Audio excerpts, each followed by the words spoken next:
Allison Gappa here with John Smith, and you recently got back from Rio where you helped call wrestling for the Olympics. And what was that whole experience like for you? Well, I appreciate what you guys do more.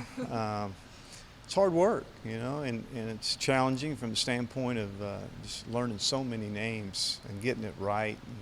And of course, you're doing a sport like Greco-Roman that I haven't been real familiar with. And that was a challenge, but I come to really appreciate Greco-Roman, and especially the new rules that our international governing body has presented to Greco. I mean, it really was exciting, and it was a lot of action and just highly competitive.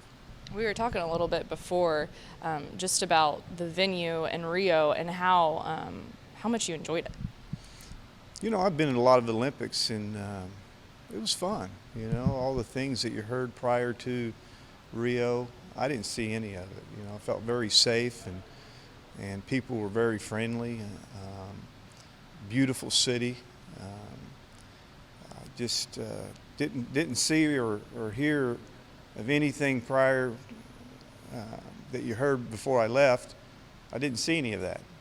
It was a beautiful Olympics, and the venues and the convenience of going to events was pretty easy. A couple of controversies in wrestling in the Olympics. What are your thoughts looking back now? Well, there was some controversy, and I think the thing that UWW, which is our international governing body for wrestling, needs to really focus on making sure we bridge together our athletes and coaches and their views of officials. I think a lot of times people assume somebody's cheating, and I don't think there was any of that. I called a lot of matches, and I didn't see it. Did I see some incompetence? Yeah. I saw some officials that weren't very good, and I think there's a big difference in how you look at that. And I think the one thing that our governing body has done is really presented wrestling in a different way.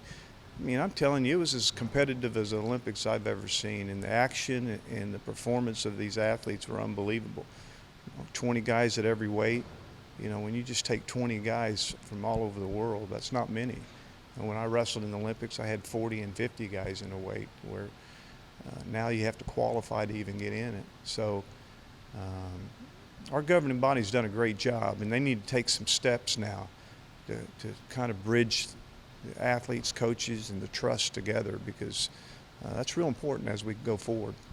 One of the other things we were talking about was how, and it's popular in broadcasting now to where the announcers aren't in the venue, but take me through the story of how that process happened, where there was a couple matches where you weren't calling the games from the venue. Well, yeah, you're in the NBC studios, an area where you had lunch, breakfast, you could eat, you could sit and rest. We was not in the venue. We called it all of our matches from, inside the studios, which was a little bit disappointing. I'd rather been in the venue, but we were right next to it, not far from it, and I think it was so we could present the sport in a proper way, and we could do as many matches as we wanted. We could tape some matches if we needed to, but overall the experience was good. I'd much rather have been in the venue, but in the end, it was a good experience. You guys have had your first practice. Give us a preview of what you think you're going to see from your team this year.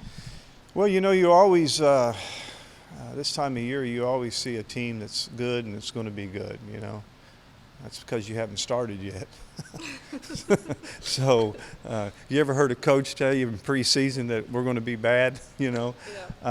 We got potential, and that's all you hope for. We got a lot of guys returning. We got a lot of young guys. We got a lot of Stillwater guys that are wrestling on the team, come from Stillwater High.